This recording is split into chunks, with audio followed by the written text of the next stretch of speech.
Pranvera dhe Vjeshta janë dy sezonet kur ligjet e Triganit në Elbasan mirëpresin pacient nga qytetet të ndryshme të vendit, por edhe nga Kosova, Maqedonia e Veriut apo Mali i Zi. Vizitorët kryesisht janë mosha e tretë, të cilët thonë se ligjat e frekuentojnë për të kuruar problemet shëndetësore. Vetëm për banjat në ligjet e Elbasanit.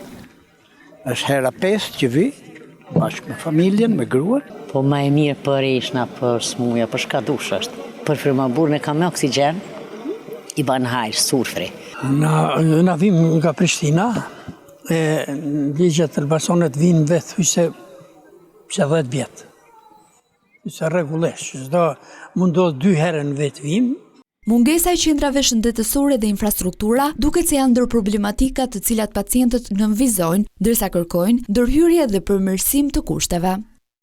Këtu në këtë fshat mungon sistemi shëndetësor, një farmaci. Kur ndodh ndonjë diçka, do të me ikë në Elbasan ose në Cerrik, me zbrit poshtë ku ka pakën tjetë një farmaci ose një pikë shëndetësore. Infrastruktura edhe kjo është e dobët. Neve nuk na pengon shumë se na nuk e kemi qarkullim përditshëm. Po për këta banorët që janë këtu, për këta që veprojnë këtë veprimtari është pak rrugë e sikletshme. Ligjet e Elbasanit beten një destinacion i veçantë për turistët që kërkojnë shërbime kurative dhe relaks në një mjedis natyror me pishina të hapura termale.